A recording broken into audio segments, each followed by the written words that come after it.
Hello everyone, welcome to exam plus academy. आज के इस वीडियो में हम डिस्कस करने जा रहे हैं जनवरी माह के बैंकिंग एंड फाइनेंशियल अवेयरनेस का पार्ट 2। आज हम इसका पार्ट 2 डिस्कस करेंगे। जल्दी मैं इसका पार्ट 3 भी आपके लिए लेके आऊंगी और इसका पार्ट 1 ऑलरेडी आ चुका है, जिसे आप लोग हमारे चैनल पे जाके बैंकिंग अवेयरनेस प्लेलिस्ट में देख सकते हैं।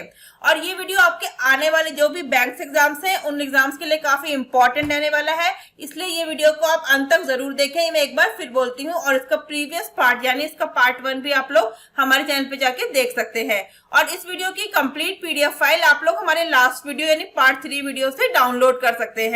फ्रेंड्स, अगर आपने अभी तक हमारा लास्ट 6 मंथ का यानी कि जुलाई से दिसंबर तक का banking and financial awareness video नहीं देखा है तो इसे भी आप लोग हमारे चैनल पे जाके देख सकते हैं। ये वीडियो आपके सारे ही बैंकिंग एग्जाम्स के लिए काफी इंपॉर्टेंट वीडियो है।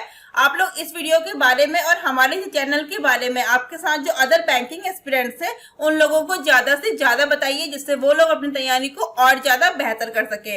और एक फर्स्ट और लास्ट अनाउंसमेंट ये है कि ये वीडियो का कंटेंट मैंने हिंदी और इंग्लिश दोनों में ही दिया है, आपको प्रोवाइड कराया है। आप लोग जिसको हिंदी कंफर्टेबल है वो हिंदी में, जिसको इंग्लिश है वो इंग्लिश में आप लोग कंटेंट को पढ़ सकते हैं इजीली।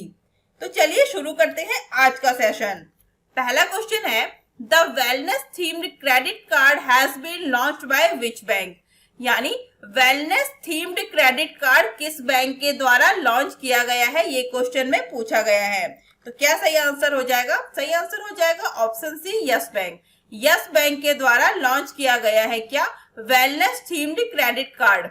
तो यस बैंक ने यस बैंक वेलनेस और Yes Bank wellness plus credit card launch करने के लिए Aditya Birla Wellness Private Limited, याद रखिएगा, Aditya Birla Wellness Private Limited के साथ साझेदारी की घोषणा की है, जिसका उद्देश्य समग्र रूप से स्वास्थ्य, स्वसेवा और उपभोक्ताओं की वेलनेस है। तो क्वेश्चन ये भी पूछा जा सकता है कि किसके साथ साझेदारी की है। तो एक क्वेश्चन यहाँ से ये भी पुट होता है कि Aditya Birla Wellness Private limited, ये भी इंपॉर्टेंट है, इस पॉइंट को याद कर लीजिएगा कि Aditya Birla Wellness Private Limited के साथ साझेदारी की है किसने? यस बैंक ने। और किस लिए की है? तो वेलनेस थीम्ड क्रेडिट कार्ड के लिए। और यही सेम कंटेंट हिंदी में भी, जैसे मैंने वीडियो के स्टार्टिंग में बोला था, हिंदी में भी ये और इंग्लिश में भी। आप जिसको इंग्लिश में पढ़ना है वो इंग्लिश में भी कंटेंट को पढ़ सकते हैं। ऐसा मैंने पूरे वीडियो में किया है। सारे क्वेश्चंस के मैंने कंटेंट आपको हिंदी और इंग्लिश दोनों में दिए हैं, तो जिसको कंफर्टेबल है जो लैंग्वेज वो पढ़ सकता है। नेक्स्ट पॉइंट है कि यह स्व उपभोक्ता मानसिक और शारीरिक कल्याण को प्रोत्साहित करने और बढ़ावा देने के लिए एक पहल है। क्या? वेलनेस थीम का क्रेडिट कार्ड। तो उपभोक्ता जो है, कस्टमर्स जो है, वो अब आदित्य बिरला मल्टीप्लाई ऐप पर रजिस्ट्रेशन करके पूरे स्वास्थ्य लाभ की बुकिंग का आनंद ले सकते हैं। और लाभ में रिवॉर्ड पॉइंट, डाइट प्लान, परामर्श भी शामिल है। जो मोबाइल ऐप यूजर्स हैं वो उसको वार्षिक स्वास्थ्य जांच, 24 घंटे डॉक्टर या काउंसलर हेल्पलाइन, इन स्टूडियो या होम बेस्ड वर्कआउट सेशन, व्यक्तिगत आहार योजना, दूसरों के बीच अपनी उंगलियों पर मानार्थ लाभ उठाने की भी अनुमति देता है। कौन सा? जो जिसकी हमने स्टार्टिंग में डिस्कस किया था कि यस बैंक का वेलनेस थीम्ड क्रेडिट कार्ड, जो किसके साथ मिलकर लॉन्च किया है? Aditya Birla Wellness Private Limited के साथ साझेदारी करके ये लॉन्च किया गया है। कौन सा? यस बैंक का wellness plus credit card. Yes bank की बात कर लेते हैं। तो यस बैंक का हेडक्वार्टर है मुंबई, महाराष्ट्र में, और यस बैंक के एमडी और सीईओ है प्रशांत कुमार। फ्रेंड्स, जो मैं आपको वीडियो में कंटेंट प्रोवाइड कराती हूँ ये मैं दोनों लैंग्वेज में प्रोवाइड करा रही हूँ, हिंदी और इंग्लिश। तो मैं ये फिर बोलती हूँ, जिसको जो कंफर्टेबल है वो उसमें कंटेंट को देख सकता है।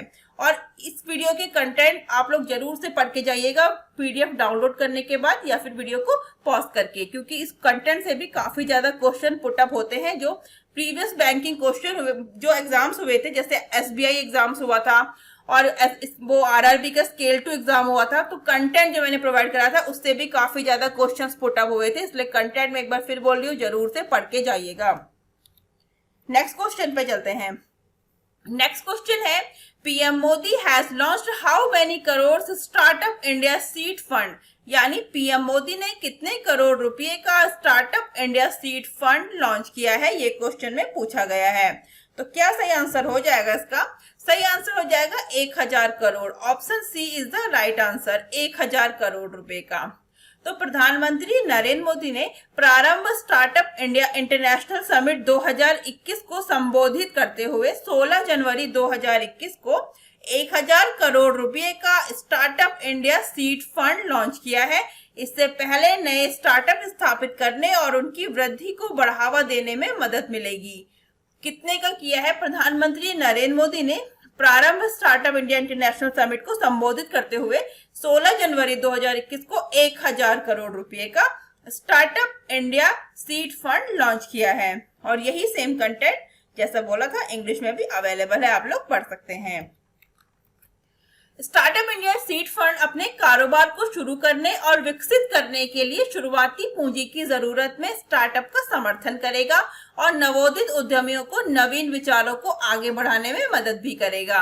स्टार्टअप को पूंजी जुटाने में मदद करने के लिए सरकार फंड ऑफ फंड स्कीम को लागू कर रही है। आगे जाकर सरकार लोन पूंजी जुटाने में स्टार्टअप्स की भी मदद करेगी। Same content available in English also. Next question है, how many crore rupees has Japan announced for India's Covid relief efforts, यानी जापान ने भारत के कोविड राहत प्रयासों के लिए कितने करोड़ रुपए का ऋण देने की घोषणा की है, ये क्वेश्चन में पूछा गया है। तो जापान ने भारत के कोविड-19 राहत प्रयासों के लिए कितने करोड़, क्या सही आंसर हो जाएगा इसका? सही आंसर हो जाएगा 2113 crore. Option C is the right answer. 2113 crore रुपए के भारत के कोविड-19 राहत प्रयासों के लिए जापान ने 2113 करोड़ रुपए का लोन देने की घोषणा की है। तो जापान सरकार ने भारत को 30 बिलियन जापानी येन, इसका अमाउंट 30 बिलियन जापानी येन में भी पूछा जा सकता है, बिल्कुल कंफ्यूज होने की जरूरत नहीं है।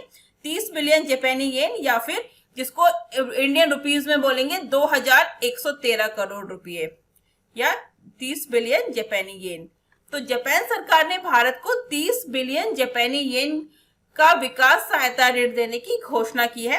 इस कार्यक्रम के ऋण का उद्देश्य कोविड-19 महामारी के गंभीर प्रभावों के खिलाफ पूरे देश में गरीब और कमजोर लोगों को समन्वित और पर्याप्त सामाजिक सुरक्षा प्रदान करने के लिए भारत के प्रयासों में सहयोग करना है। भारत और जापान का 1958 से द्विपक्षीय विकास सहयोग का एक लंबा और लाभदायक इतिहास रहा है। कब से? 1958 से। तो पिछले कुछ वर्षों में भारत और जापान के बीच आर्थिक सहयोग एक रणनीतिक साझेदारी में मजबूत और विकसित हुआ है। सेम कंटेंट है इंग्लिश में भी, आप लोग देख सकते हैं वीडियो को पॉज करके या पीडीएफ डाउनलोड करके। जापान की बात करते हैं तो जापान की कैपिटल है टोक्यो। तो करेंसी क्या है जापान की? Japanese yen. जापान की करेंसी है जापानीज येन। और जापान के प्राइम मिनिस्टर है Yoshihide Suga. Yoshihide Suga prime minister है कहाँ के? जापान के। नेक्स्ट क्वेश्चन पे चलते हैं। नेक्स्ट क्वेश्चन है, which bank has partnered with fintech Neo to issue prepaid cards to MSMEs. तो क्या पूछा गया है कि किस बैंक ने एमएसएमईज को प्रीपेड कार्ड जारी करने के लिए फिनटेक नियो के साथ साझेदारी की है, ये क्वेश्चन में पूछा गया है। तो क्या सही आंसर इसका हो जाएगा? सही आंसर हो जाएगा option C ICICI bank. ICICI bank is the right answer. तो आईसीआईसी बैंक ने एक प्रमुख भारतीय निजी क्षेत्र का बैंक और नियो एक युग की फिनटेक कंपनी ने सूक्ष्म लघु और मध्यम उद्यम यानी एमएसएमई श्रमिकों को प्रीपेड कार्ड जारी करने के लिए साझेदारी की घोषणा की है।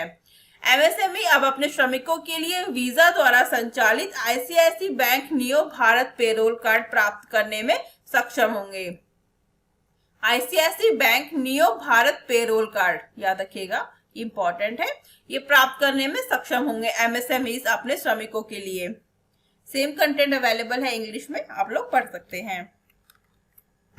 इसके साथ ही जो एमएसएमईज अपने श्रमिकों के वेतन को कार्ड पर अपलोड कर सकते हैं, जिससे श्रमिक अपनी आवश्यकता के अनुसार उपयोग कर सकते हैं। ये श्रमिक ज्यादातर अंडर बैंक्ड और बैंक सुविधाओं से वंचित हैं। ICICI bank Neo Bharat payroll card एक व्यक्ति को कार्ड खाते में 1 लाख रुपए तक की धनराशि प्राप्त करने की अनुमति देता है। यह नियोक्ताओं को अत्याधुनिक वेतन संवितरण समाधान प्रदान करते हुए ब्लू कॉलर कार्यबल को डिजिटल बैंकिंग की सुविधा और सुरक्षा प्रदान भी करता है।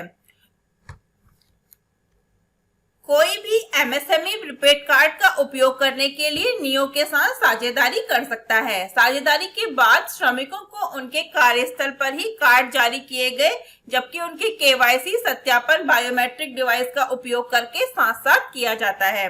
एक बार सक्रिय होने के बाद श्रमिक कार्ड का एटीएम में धन निकालने, ई कॉमर्स पोर्टल पर ऑनलाइन लेन देन करने और पॉइंट ऑफ सेल यानी पीओएस मशीनों पर कार्ड स्वैप करके उपयोग कर सकते हैं।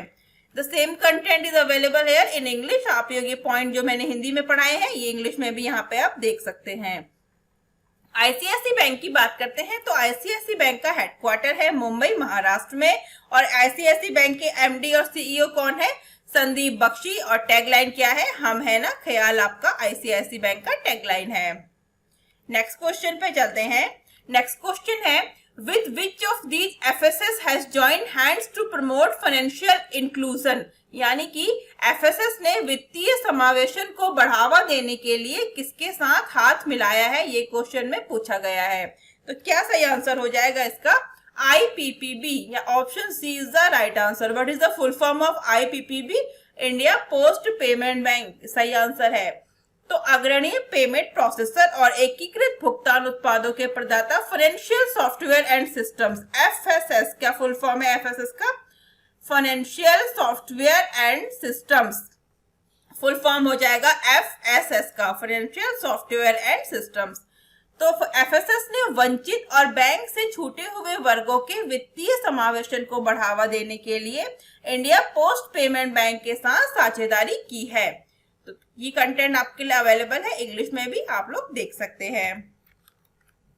आईपीपीबी भारत में ग्राहकों को अंतः प्रचालिनी और अफोर्डेबल डोर स्टेप बैंकिंग सेवाएं देने के लिए एफएसएस के आधार इनेबल्ड पेमेंट सिस्टम एईपीएस का उपयोग करेगा। एईपीएस का क्या फुल फॉर्म बन जाएगा? Enabled payment system. Enabled payment system, Aadhaar enabled payment system यहाँ पे इंग्लिश में दिया गया है, इसका फुल फॉर्म है, ये भी आप पढ़ सकते हैं। एईपीएस का आधार इनेबल्ड पेमेंट सिस्टम का उपयोग करेगा। किसी भी बैंक के ग्राहक अपने आधार से लिंक किए गए बैंक खाते का उपयोग एक ऑपरेटिंग आईपीपीबी खाते में नकद आहरण, बैंक बैलेंस और धन के हस्तांतरण के लिए अपने साथ अपने स्थान पर ही अपने फिंगरप्रिंट के उपयोग से कर सकते हैं। यह रणनीतिक साझेदारी लाखों गैर बैंक ग्राहकों को वित्तीय मुख्यधारा में लाने के लिए महत्वपूर्ण अवसर प्रदान करती है। वर्तमान में भारत में लगभग 410 मिलियन जनधन खाते हैं। ये भी इंपॉर्टेंट पॉइंट बन रहा है कि कितने हैं, तो 410 मिलियन जनधन खाते हैं वर्तमान में हमारे देश भारत में। सेम कंटेंट है हिंदी और इंग्लिश में। कंटेंट जरूर पढ़ के जाइए क्योंकि कंटेंट से भी काफी क्वेश्चंस पुट अप हो सकते हैं। क्वेश्चन जरूरी नहीं है वही होगा जो मैंने बनाया है, क्वेश्चन इसमें से भी पूछे जा सकते हैं, इसलिए कंटेंट को जरूर से पढ़ के जाना है। आईपीपीबी बैंक की बात करते हैं तो इंडिया पोस्ट पेमेंट बैंक के एमडी और सीईओ हैं जे वेंकटरमू और इसका हेडक्वार्टर है न्यू दिल्ली में। किसका? इंडिया पोस्ट पेमेंट बैंक का हेडक्वार्टर है न्यू दिल्ली में और इसके एमडी सीईओ है जे वेंकटरमू। नेक्स्ट क्वेश्चन है where is India 7th trade policy review TPR concluded? यानी कि भारत की 7वीं व्यापार नीति समीक्षा का समापन कहाँ किया गया है, ये क्वेश्चन में पूछा गया है। तो सही आंसर इसका क्या हो जाएगा? सही आंसर इसका हो जाएगा ऑप्शन सी WTO यानी world trade organization is the right answer. Bharat की 7वीं व्यापार नीति समीक्षा का दूसरा सत्र WTO में संपन्न हुआ है। वह 7वीं व्यापार नीति समीक्षा का अंतिम सत्र था। 7वें TPR के भारतीय आधिकारिक प्रतिनिधि मंडल का नेतृत्व वाणिज्य सचिव अनूप वधावन ने किया है। भारत समग्र घरेलू कारोबारी माहौल को सरल और कारगर बनाने के लिए प्रतिबद्ध और इसका उद्देश्य है विश्व बैंक की डूइंग बिजनेस रिपोर्ट में शीर्ष 50 में जगह बनाना। ये मैं आपको प्रीवियस वीडियोस में पढ़ा चुकी हूँ कि ease of doing business report किसके द्वारा जारी की जाती है, तो ये रिपोर्ट वर्ल्ड बैंक के द्वारा जारी की जाती है। इससे पहले भारत की जो आखिरी व्यापार नीति समीक्षा है वो वर्ष 2015 में आयोजित की गई थी। तो सेम कंटेंट यहाँ पे है इंग्लिश में, इसको भी आप देख सकते हैं। नेक्स्ट क्वेश्चन है The ICRA has projected a growth of how much % of India's real GDP in financial year 2022? यानी ICRA ने फाइनेंशियल ईयर 2022 में भारत की वास्तविक जीडीपी में कितने % की वृद्धि का अनुमान जताया है, ये क्वेश्चन में पूछा गया है। तो क्या सही आंसर हो जाएगा? Option C 10.1% is the right answer. तो राष्ट्रीय रेटिंग एजेंसी ICRA रेटिंग्स ने वित्त वर्ष 2021-22 में भारत की वास्तविक सकल घरेलू उत्पाद यानी कि जीडीपी के 10.1% की दर से वृद्धि करने की संभावना जताई है। रेटिंग एजेंसी ICRA ने इससे पहले चालू वित्त वर्ष 2020-21 में भारत की जीडीपी में -7.8 कितना -7.8% रहने का अनुमान जताया था। आर्थिक गतिविधियों के निरंतर सामान्य होने और कोविड-19 वैक्सीन आने की घोषणा के कारण अर्थव्यवस्था तेजी से बढ़ने की संभावना जताई है। ये कंटेंट आपको इंग्लिश में भी दिया गया है, इसको भी आप पढ़ सकते हैं। सेम कंटेंट है इंग्लिश और हिंदी दोनों में। ICRA की बात करते हैं तो ICRA का हेडक्वार्टर है गुरुग्राम हरियाणा में और इसके नॉन एग्जीक्यूटिव चेयरमैन और डायरेक्टर है अरुण दुग्गल, किसके? ICRA के।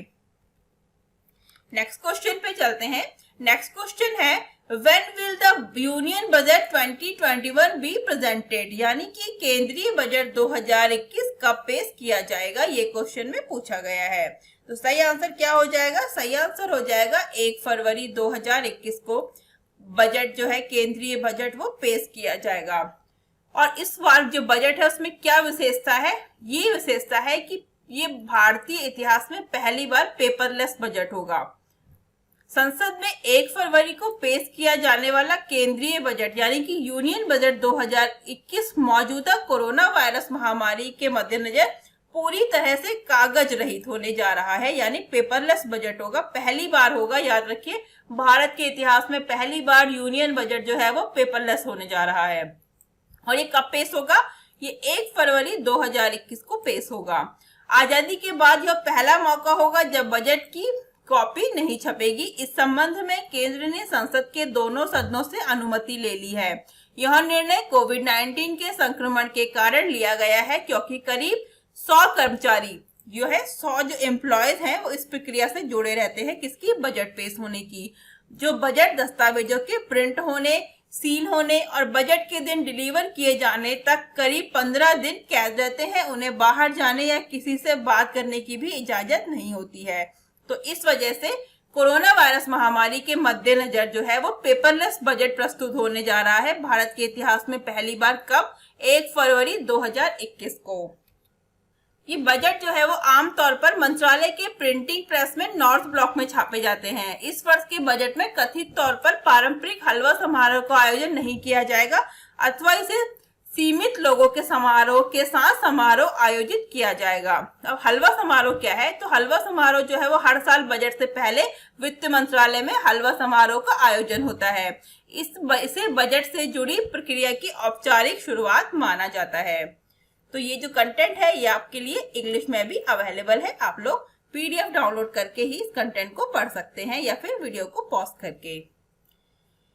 Ministry of finance and corporate affairs कौन है अभी वर्तमान में? Nirmala Sitharaman. Ministry of state in the ministry of finance and corporate है अनुराग सिंह ठाकुर। नेक्स्ट क्वेश्चन पे चलते हैं। नेक्स्ट क्वेश्चन है RBI has cancelled the licence of Vasantdada Nagar Sahakari bank in which state is the bank located. तो RBI ने वसंतदादा नगर सहकारी बैंक का लाइसेंस रद्द कर दिया है। ये बैंक किस राज्य में स्थित है? ये क्वेश्चन में पूछा गया है। तो रिजर्व बैंक ऑफ इंडिया ने अभी वसंतदादा नगर सहकारी बैंक का लाइसेंस रद्द किया है। ये बैंक कहाँ है? महाराष्ट्र में। Option C Maharashtra is the right answer. ये बैंक महाराष्ट्र में स्थित है। मैंने आपको प्रीवियस वीडियो यानी कि जनवरी का जो मैंने पार्ट 1 वीडियो बनाया है उसमें मैंने अदर बैंक्स भी बताए थे कि रिजर्व बैंक ऑफ इंडिया ने अदर किन किन बैंकों का लाइसेंस रद्द किया है। आप लोग प्रीवियस वीडियो जिन लोगों ने नहीं देखा है वो लोग जाके देख सकते हैं कि इस बैंक के अलावा RBI ने किन बैंकों का और किन बैंकों का लाइसेंस रद्द किया है। वो लोग मेरे प्रीवियस वीडियो में जनवरी के पार्ट 1 वीडियो में जाके देख सकते हैं। आरबीआई ने महाराष्ट्र स्थित वसंतदादा नगर सहकारी बैंक का लाइसेंस तत्काल प्रभाव से रद्द कर दिया है। वसंतदादा नगर सहकारी बैंक लिमिटेड को अब 11 जनवरी 2021 को कारोबार बंद होने के प्रभाव से जमा राशि के भुगतान और जमा की अदायगी सहित बैंकिंग कार्य करने की अनुमति नहीं होगी। साथ ही आरबीआई ने महाराष्ट्र के सहकारिता और सहकारी समितियों के रजिस्ट्रार यानी रजिस्ट्रार ऑफ कोऑपरेटिव सोसाइटी से अनुरोध किया है कि वो बैंक को बंद करने और बैंक के लिए एक प्रशासक नियुक्त करने का आदेश जारी करें। लाइसेंस रद्द करने और परिसमापन की कार्यवाही शुरू होने के बाद अब डीआईसीजीसी अधिनियम 1961 के तहत वसंतदादा नगर सहकारी बैंक लिमिटेड उस्मानाबाद महाराष्ट्र के जमाकर्ताओं को भुगतान करने की प्रक्रिया निर्धारित की जाएगी।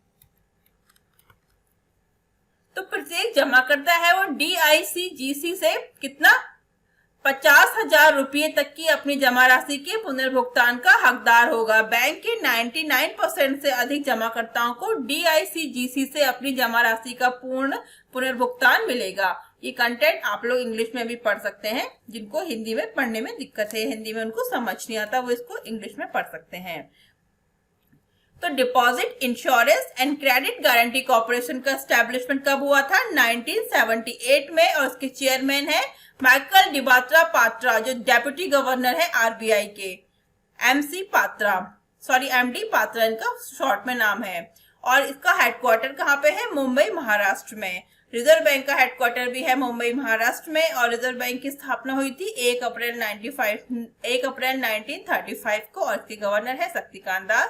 4 डेप्यूटी गवर्नर के नाम भी नीचे दिए गए हैं, आप लोग पढ़ सकते हैं।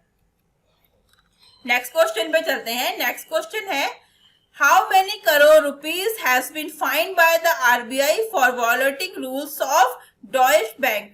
यानी कि आरबीआई ने डॉइश बैंक पर नियमों का उल्लंघन करने के चलते कितने करोड़ रुपए का जुर्माना लगाया है, ये क्वेश्चन में पूछा गया है।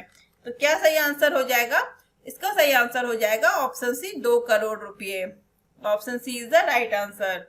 भारतीय रिजर्व बैंक ने जमा पर ब्याज दर से संबंधित निर्देशों के कुछ प्रावधानों का पालन न करने पर डॉइश बैंक एजी पर 2 करोड़ रुपए का जुर्माना लगाया है। रिजर्व बैंक ने कहा कि 31 मार्च 2019 को डॉइश बैंक की वित्तीय स्थिति का वैधानिक निरीक्षण और रिस्क असेसमेंट रिपोर्ट ने पाया गया कि बैंक ने भारतीय रिजर्व बैंक जमा पर ब्याज दर निर्देश 2016 का अनुपालन नहीं किया। यह कार्रवाई विनियम अनुपालन में कमियों पर आधारित थी और इसका उद्देश्य बैंक द्वारा अपने ग्राहकों के साथ किए गए किसी भी लेन देन या समझौते की वैधता पर निर्णय सुनाना नहीं था। सेम कंटेंट अवेलेबल है, आप लोग पढ़ सकते हैं इंग्लिश में। ड्यूस बैंक के सीईओ है क्रिश्चियानी शेविंग और इसका हेडक्वार्टर है फ्रैंकफर्ट जर्मनी में और इसकी स्थापना हुई थी 10 मार्च 1870 में। नेक्स्ट क्वेश्चन है, India's retail inflation has come down to what % in December? यानी कि दिसंबर में भारत की खुदरा मुद्रास्फीति घटकर कितने % हो गई है, ये क्वेश्चन में पूछा गया है। सही आंसर हो जाएगा ऑप्शन सी, 4.59%। सरकारी आंकड़ों के अनुसार भारत की खुदरा मुद्रास्फीति दिसंबर में तेजी से गिरकर 4.59% पर आ गई है। कितना? 4.59, जिसका मुख्य कारण खाद्य कीमतों में आई गिरावट है। कंज्यूमर प्राइस इंडेक्स पर आधारित खुदरा मुद्रास्फीति नवंबर में कितनी थी? 6.93% थी। सांख्यिकी और कार्यक्रम कार्यान्वयन मंत्रालय द्वारा जारी आंकड़ों के अनुसार दिसंबर 2020 में खाद्य मुद्रास्फीति घटकर दिसंबर में 3.1% रह गई, जो पिछले महीने में 9.5% थी। कितनी थी? जो पिछले महीने में 9.5% थी। सेम कंटेंट आप लोग इंग्लिश में भी देख सकते हैं। नेक्स्ट क्वेश्चन पे चलते हैं। नेक्स्ट क्वेश्चन है, how many member task force has been set up by RBI to prevent fraud in digital loans? यानी कि रिजर्व बैंक ने डिजिटल ऋण में होने वाली धोखाधड़ी को रोकने के लिए कितने सदस्यीय कार्यदल का गठन किया है, ये क्वेश्चन में पूछा गया है। क्या पूछा गया है कि जो डिजिटल लोन होता है उसमें होने वाली धोखाधड़ी को रोकने के लिए रिजर्व बैंक ऑफ इंडिया ने कितने मेंबर्स वर्किंग ग्रुप का गठन किया है? तो सही आंसर हो जाएगा option C, 6 member. C is the right answer. तो आरबीआई ने डिजिटल ऋण में धोखाधड़ी के बढ़ते मामलों के कारण डेटा सुरक्षा, निजता, गोपनीयता और उपभोक्ता संरक्षण सुनिश्चित करने के लिए विनियमित वित्तीय क्षेत्र के साथ साथ अनियमित खिलाड़ियों द्वारा डिजिटल लोन देने की गतिविधियों के सभी पहलुओं का अध्ययन करने के लिए एक वर्किंग ग्रुप का गठन किया है। किसने? आरबीआई ने। और किसके लिए किया है? तो डिजिटल लोन में जो होने वाली धोखाधड़ी है उसको रोकने के लिए छह मेंबर्स का वर्किंग ग्रुप का गठन किया है। ये समूह है, जो ग्रुप है, ये ऑनलाइन प्लेटफॉर्म और मोबाइल ऐप के जरिए ऋण देने सहित डिजिटल उधार देने को विनियमित करने के लिए सुझाव देगा। समूह जो है, जो ग्रुप है, ये डिजिटल उधार गतिविधियों का मूल्यांकन करेगा और आरबीआई विनियमित संस्थाओं में आउटसोर्स डिजिटल लोन गतिविधियों की पैठ और मानकों का आकलन भी करेगा। ये कंटेंट जैसा मैंने बोला है इंग्लिश में भी अवेलेबल है, सेम कंटेंट है, इसको आप इंग्लिश में भी देख सकते हैं जिनको हिंदी में वर्ड्स क्लियर नहीं होते हैं। The 6 members panel comprise of the following 4 RBI internal and 2 external members। कौन कौन से हैं ये भी आप देख सकते हैं। ये 6 members के नाम है, यहाँ पे मेंशन है। नेक्स्ट क्वेश्चन पे चलते हैं। नेक्स्ट क्वेश्चन है, The panel has been constituted to examine the availability of health insurance products by dash। तो स्वास्थ्य बीमा उत्पादों की उपलब्धता की जांच के लिए पैनल का गठन किसके द्वारा किया गया है, ये क्वेश्चन में पूछा गया है। तो सही आंसर हो जाएगा option C, IRDAI is the right answer. क्या फुल फॉर्म हो जाएगा IRDAI का? Insurance regulatory and development authority of India. तो IRDAI ने भारतीय समुदायों की आवश्यकता को देखते हुए देश में स्वास्थ्य बीमा उत्पादों की उपलब्धता की जांच करने और उपयुक्त उत्पादों और प्रक्रियाओं की सिफारिश करने के लिए स्वास्थ्य बीमा सलाहकार समिति नामक विशेषज्ञों के एक पैनल का गठन किया है। किसने किया है? IRDAI ने। तो विशेषज्ञ समिति की अध्यक्षता IRDAI के अध्यक्ष सुभाष चंद्र खुंटिया करेंगे और इसके उपाध्यक्ष एक सदस्य होंगे। समिति का कार्यकाल 1 वर्ष का होगा। IRDAI की स्थापना हुई थी 1999 में और उसका हेडक्वार्टर है हैदराबाद, तेलंगाना में। नेक्स्ट क्वेश्चन पे चलते हैं। नेक्स्ट क्वेश्चन है, Fitch Rating has estimated India's GDP to be how much % in financial year 21। यानी कि फिच रेटिंग ने फाइनेंशियल ईयर 2021 में भारत की जीडीपी कितने % रहने का अनुमान जताया है। फ्रेंड्स, मैं आपको फिर बोलती हूँ कि जितनी भी रेटिंग एजेंसी हैं, इन्होंने जितना भी अनुमान जताया है भारत की जीडीपी का, वो अभी जो ये वीडियो है ये आपके आने वाले एग्जाम्स में जो भी आप एग्जाम देने जाएंगे उससे पहले हमारा ये करंट जो भी लेटेस्ट वीडियो है इसको जरूर देख के जाइए। इसलिए मैंने इसको कवर किया है आपके जो भी एग्जाम्स होने हैं रिसेंटली, उन एग्जाम्स के लिए। तो ये जो अभी दिया गया है इसी को आप देख के जाइएगा। जो प्रीवियस है वो चेंज हो चुका है, उसको मत देख के जाइए, यही क्वेश्चन में आएगा और इसी को आपने सही टिक करना है। इसलिए जो अभी लेटेस्ट वीडियो है, जो अभी वीडियो है, इसी वीडियो को देख के आप एग्जाम देने जाइएगा और यही क्लिक करके आइएगा सही क्वेश्चन, सही आंसर। तो ये क्या पूछा गया है कि फिच रेटिंग्स ने फाइनेंशियल ईयर 2021 में भारत की जीडीपी कितने % रहने का अनुमान जताया है। तो सही आंसर हो जाएगा option C, -9.4% is the right answer. तो फिच रेटिंग्स का अनुमान है कि फाइनेंशियल ईयर 2021 में भारत की जीडीपी में -9.4% का संकुचन होगा। फिच ने आगे अनुमान लगाया कि फाइनेंशियल ईयर 2022 में जीडीपी में 11% की वृद्धि भी होगी। तो दोनों बताया गया है कि फाइनेंशियल ईयर 2022 का भी इसमें अनुमान है और अभी जो 2021 है उसका भी। तो आप दोनों देख के जाइएगा, इंग्लिश में भी मैंने कंटेंट दिया है, इसको पढ़ के जरूर जाइएगा, इंपॉर्टेंट है अभी जो आपके रिसेंटली एग्जाम्स होने वाले हैं उन एग्जाम से पहले। फिच की बात करते हैं तो फिच रेटिंग का हेडक्वार्टर कहाँ पे है? न्यूयॉर्क यूएस में है और इसके सीईओ है पॉल टेलर।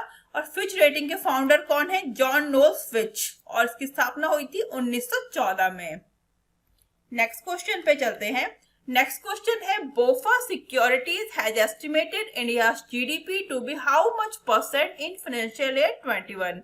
यानी कि बोफा सिक्योरिटीज ने वित्त वर्ष 2021 में भारत की जीडीपी कितने % रहने का अनुमान जताया है, ये क्वेश्चन में पूछा गया है। तो सही आंसर हो जाएगा ऑप्शन सी, -6.7% जताया है। बोफा सिक्योरिटीज ने चालू वित्त वर्ष 2020-21 में भारत की जीडीपी ग्रोथ 6.7% नेगेटिव रहने की संभावना जताई है। इसके अलावा बोफा सिक्योरिटीज ने 2021-22 में भारतीय अर्थव्यवस्था के 9% तक की दर से बढ़ने का अनुमान लगाया है।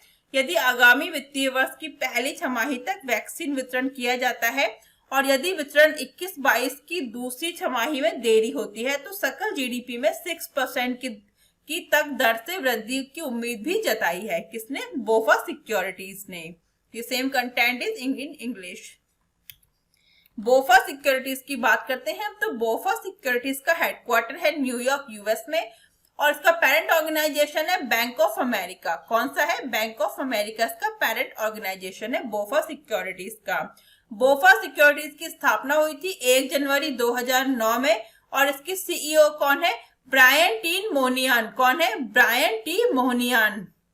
नेक्स्ट क्वेश्चन है, UBS has projected India's GDP to be at what % in financial year 2021? तो UBS ने वित्त वर्ष 2020-21 में भारत की जीडीपी कितने % रहने की उम्मीद जताई है? ये क्वेश्चन में पूछा गया है। जो सारी रेटिंग एजेंसीज ने भारत की जीडीपी डिक्लेयर की है वो आप लोग देख के जरूर जाइएगा एग्जाम से पहले। इसी से क्वेश्चन बनेगा और इसी से एक क्वेश्चन जरूर आएगा।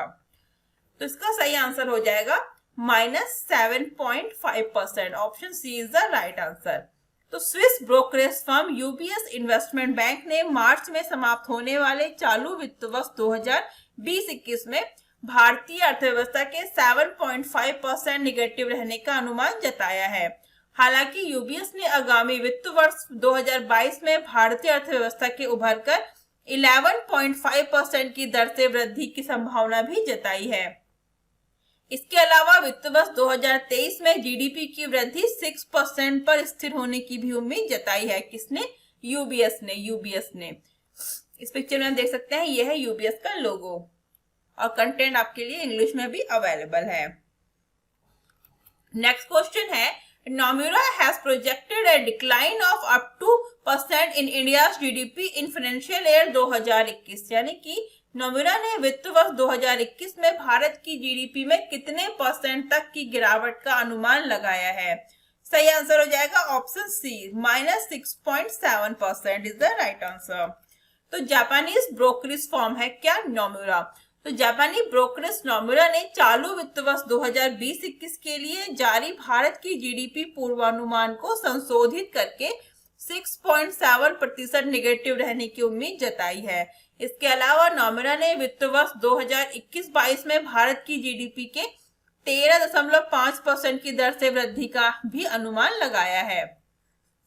कंटेंट आप लोग इंग्लिश और हिंदी दोनों में देख सकते हैं। Nomura president and group CEO कौन है? केंटारो ओकुडा। कौन है? केंटारो ओकुडा जो है इसके सीईओ हैं। नेक्स्ट क्वेश्चन है, Kerala has become dash state in implementing the ease of doing business reform. यानी कि Kerala ease of doing business सुधार लागू करने वाला कौन सा राज्य बन गया है? Kerala. Ease of doing business सुधार लागू करने वाला ये क्वेश्चन में पूछा गया है। तो सही आंसर हो जाएगा ऑप्शन सी, 8th स्टेट, 8वां स्टेट बन गया है केरला। केरल वित्त मंत्रालय के व्यय विभाग द्वारा निर्धारित ईज ऑफ डूइंग बिजनेस सुधार को सफलतापूर्वक लागू करने वाला देश का 8वां राज्य बन गया है। केरल ओपन मार्केट उधार के माध्यम से 2373 करोड़ रुपए, कितना? 2373 करोड़ रुपए के अतिरिक्त वित्तीय संसाधन जुटाने के लिए पात्र हो गया है। 12 जनवरी 2021 को व्यय विभाग द्वारा समान के लिए अनुमति जारी की गई थी।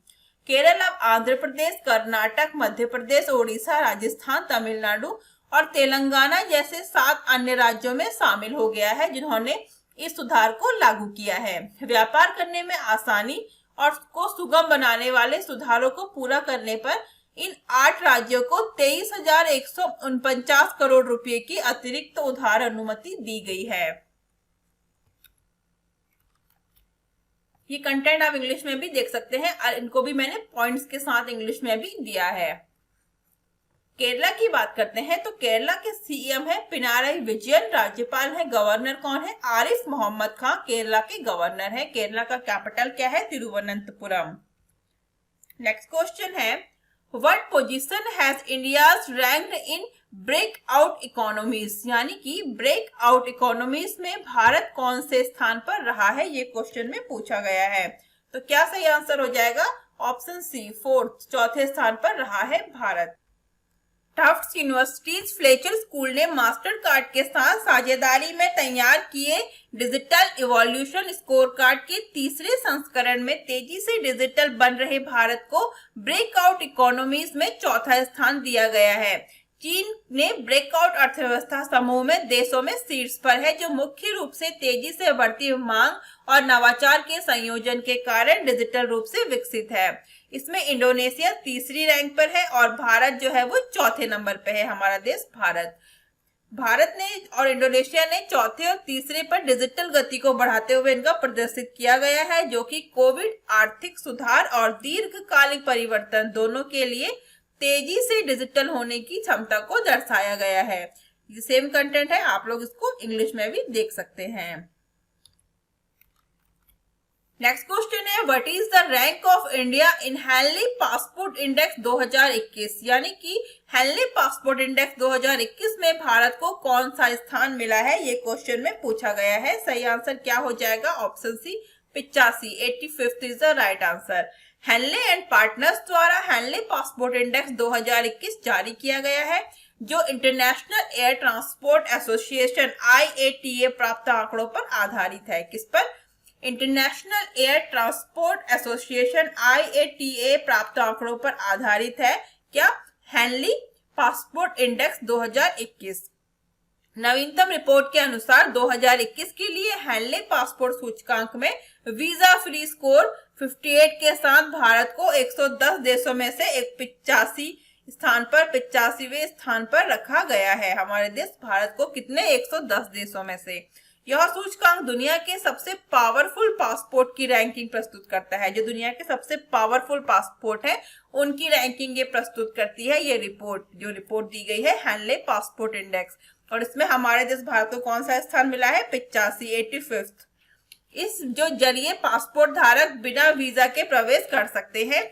जापान ने लगातार तीसरे वर्ष दुनिया के सबसे शक्तिशाली पासपोर्ट होने की सूची में एक बार फिर से शीर्ष स्थान हासिल कर लिया है। जापान जो है वो इस लिस्ट में टॉप पे है। दुनिया का सबसे पावरफुल पासपोर्ट है जापान का। जापान जो है वो इसमें रैंक 1 पे है और हमारा देश भारत में 85 रैंक पर है 110 कंट्रीज में। ये जो कंटेंट मैंने आपको इंग्लिश में भी दिया है और ये भी मैंने आपको पॉइंट्स के साथ दिया है, जो आपको पढ़ने में काफी इजी हो। तो आप लोग इस कंटेंट को डिफरेंट पॉइंट में अच्छे से इजीली पढ़ सकते हैं इंग्लिश में भी, जो काफी इजी रहेगा इंग्लिश पढ़ने वालों के लिए जिनको हिंदी पढ़ने में दिक्कत है और हिंदी के वर्ड्स क्लियर नहीं होते।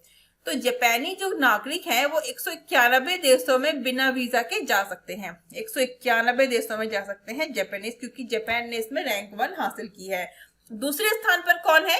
तो दूसरे स्थान पर है सिंगापुर और तीसरे स्थान पर है जर्मनी और साउथ कोरिया। इस सूची में सीरिया, इराक और अफगानिस्तान सबसे कम शक्तिशाली पासपोर्ट वाले देश हैं, जिनका पासपोर्ट स्कोर क्रमशः 29, 28 और 26 है।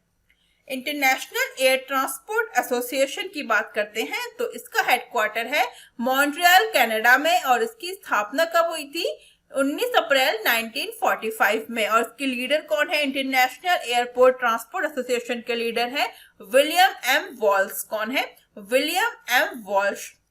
Henley and partners headquarter location कहाँ पे है इसकी?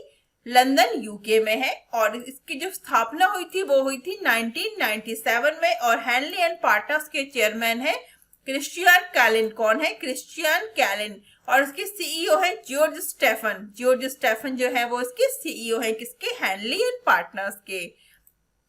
फ्रेंड्स, आज के इस वीडियो में बस इतना ही। जल्द ही मैं इसका पार्ट 3 भी आपके लिए लेके आऊंगी। आप लोग जनवरी का अगर आपने अभी तक पार्ट 1 नहीं देखा है तो आप लोग उसको भी जाके देखिए। और जो आपका अभी जो रिसेंटली बैंकिंग के मेंस एग्जाम्स होने हैं और इंटरव्यू होने हैं उनके लिए ये काफी इंपॉर्टेंट वीडियो है। और स्पेशली हमारा कंटेंट भी काफी इंपॉर्टेंट होता है, क्योंकि जो क्वेश्चन वो पूछे नहीं जाते हैं वो कंटेंट में भी अवेलेबल होते हैं। इसलिए आपको कंटेंट भी पूरा पढ़ना है, क्योंकि क्वेश्चंस कंटेंट से भी काफी ज्यादा पुटअप होते हैं। तो इसलिए फिर बोलती हूँ कि वीडियो पूरा देखिए और अंत तक देखिए विद कंटेंट। और आप लोग हमसे डिफरेंट सोशल मीडिया प्लेटफॉर्म पर भी जुड़ सकते हैं। Instagram, Facebook, Telegram, Twitter, Gmail, WhatsApp का लिंक आपको नीचे डिस्क्रिप्शन बॉक्स में मिल जाएगा। अगर आपको वीडियो अच्छी लगती है और हेल्पफुल लगती है तो आप लोग वीडियो को ज्यादा से ज्यादा शेयर करिए और हमारे चैनल का नाम ज्यादा से ज्यादा लोगों को बताइए, जिससे और लोग अपनी तैयारी को और ज्यादा बेहतर कर सके और अच्छे से अच्छा जल्दी से जल्दी सिलेक्शन ले पाए। और अगर आपने अपने चैनल को सब्सक्राइब नहीं किया है तो प्लीज हमारे चैनल को सब्सक्राइब कर लें और बेल आइकन दबा लें, जिससे आपको ऐसे ही वीडियो का नोटिफिकेशन सबसे पहले मिल सके।